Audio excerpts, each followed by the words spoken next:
کیا بات ہے عرفان بھائی، ڈسٹرب لگ رہے ہیں؟ بس یار کیا بتاؤں، میرے ابو مجھ سے محبت نہیں کرتے. کیا مطلب؟ دیکھو نا، جب دیکھو ڈانٹتے رہتے ہیں. ابھی بھی گھر سب کے سامنے مجھے ڈانٹ دیا. ہر بات کے لیے منع کرتے رہتے ہیں، یہ نہ کرو وہ نہ کرو، یہاں نہیں جاؤ وہاں نہیں جاؤ. اتفاق سے میرے ابو بھی ایسے ہی ہیں. مجھے تو ایسا لگتا ہے دنیا کے سارے ابو ایک جیسے ہوتے ہیں. صحیح کہہ رہے ہیں آپ.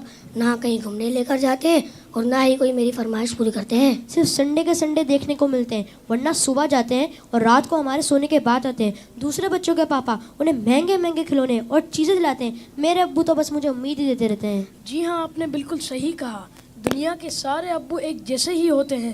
وہ خود سے زیادہ اپنے بچوں اور فیملی کا خیال رکھتے ہیں. کیا آپ نے کبھی یہ سوچا کہ کیا ان کا دل نہیں کرتا ہوگا کہ وہ بھی گھر میں رہیں، سکون سے بیٹھ کر آرام کریں؟ پتہ نہیں، شاید چاہتا تو ہوگا. اور جہاں تک بات ہے آپ کی فرمائشوں کی، تو ان کی سیلری ہی اتنی کم ہوتی ہوگی کہ وہ چاہ کر بھی آپ کی فرمائشیں پوری نہ کر پاتے ہوں. ہو سکتا ہے ہماری ضرورتیں پوری کرنے کے بعد ان کے پاس اتنے پیسے ہی نہ بچتے ہوں کہ وہ ہماری فرمائشوں کو بھی پورا کریں. میں نے اس طرح سے کبھی سوچا ہی نہیں. اور جہاں تک آنکھیں دکھانے کی بات ہے تو یہ بھی ان کی مجبوری ہے کہ ان کی ڈیوٹی ہے کہ وہ ہمیں ہمیشہ بری باتوں سے روکیں اور اچھی باتوں کی ترغیب دیں. اچھا فیضان بھائی، یہ بتائیں آپ کی ضرورتوں میں کوئی کمی آئی ہو؟ نہیں تو بالکل بھی نہیں. کبھی ایسا ہوا کہ آپ بیمار ہوئے ہوں اور آپ کے ابو کو آپ کی فکر نہیں ہوئی؟ ہماری بیماری میں سب سے زیادہ پریشان ہونے والے ہمارے ماں باپ ہیں. آپ کے ابو چھوڑ کر کہیں گھومنے چلے گئے ہوں؟ نہیں تو کبھی نہیں.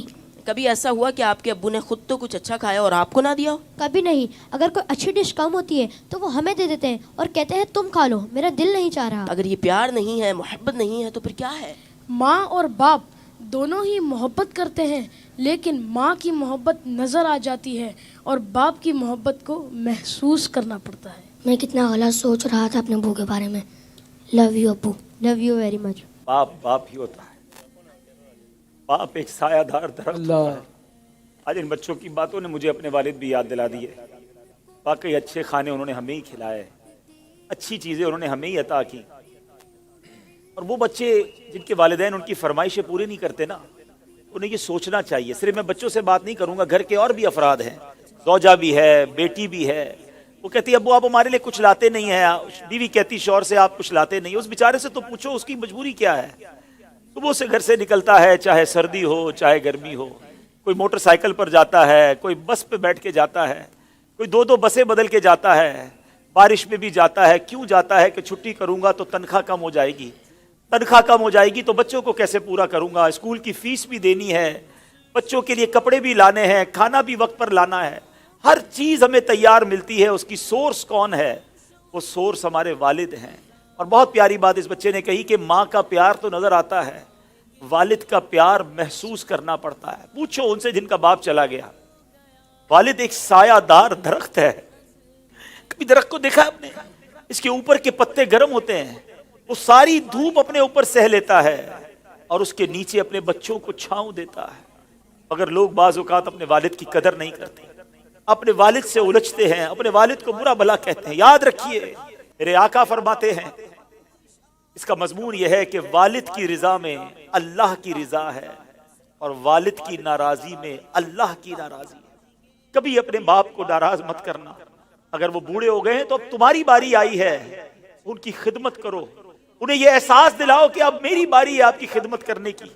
ہم اپنی ماں کو تو کہہ بیٹھتے کہ ماں میں تم سے بہت پیار کرتا ہوں.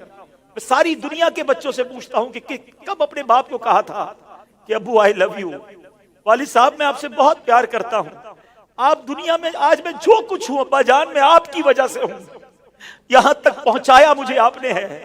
ارے جس نے انگلی پکڑ کر چلانا سکھایا، جس نے ہر مشکل میں کہا گھبرانا نہیں، میں تمہارے ساتھ ہوں. کہیں پھنس جاتا تھا تو ابو کے پاس آتا تھا، وہ کہتے بیٹا میں سنبھال لوں گا. اب وہ جب چلے گئے اب پتا چلتا ہے کہ کون ہے جو سنبھالے گا. بچپن اور بڑھاپا برابر ہوتا ہے.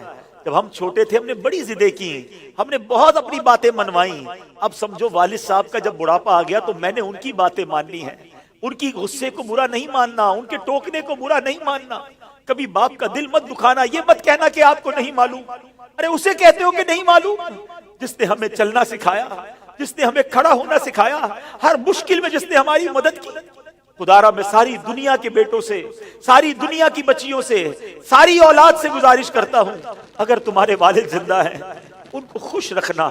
اور بوڑھے ہو گئے تو اب احساس دلاؤ ان کو کہ ابو جان آپ نے بڑا کام کیا ہمارے لیے، بڑی محنت کی، اب ہماری باری ہے آپ کی خدمت کرنے کی، اب ہم آپ کو سکھ پہنچائیں گے، اب آپ کسی ٹینشن میں نہ رہے، میرے پاس جو کچھ ہے ابو جان یہ سب آپ کا ہے، آپ کی وجہ سے ہے۔ دف ہے اس اولاد پر جو اپنے والد کو کہتی ہے کہ یہ میرا ہے آپ کا نہیں ہے، میں نے کمایا ہے آپ نے نہیں کمایا۔ یہ کبھی مت کہنا میرے پاس جو کچھ ہے، جو شرافت ہے، جو عزت ہے، جو دولت ہے، وہ سب کچھ ماں باپ کی وجہ سے ہے، وہ والد کی وجہ سے بالخصوص ہے۔ اپنے والد کو بڑھاپے میں خوشی دینا، اور جن کے ماں باپ چلے گئے اب ان کے لیے خوب اصالہ ثواب کرے، ان کی قبر پر جایا کرے، وہاں دعائیں کیا کرے، بڑی پیاری دعا ہے۔ آؤ آخر میں مل کر ہاتھ اٹھائیے، اپنے ماں باپ کے لیے جو قرآنی دعا ہے وہ کرتے ہیں۔ اللہم ارحمہما کما ربیانی صغیرا، اے اللہ ہمارے ماں باپ پر رحم فرما جیسا انہوں نے بچپن میں ہم پر رحم فرمایا۔ جن کے ماں باپ زندہ ہے مولا ان کو حیاتی عطا فرما، صحت عطا فرما، نیکیوں والی طویل زندگی عطا فرما، اور جن کے ماں باپ چلے گئے اے اللہ ان کی قبروں کو جنت کا باغ بنا دے، ان کی بے حساب مغفرت فرما۔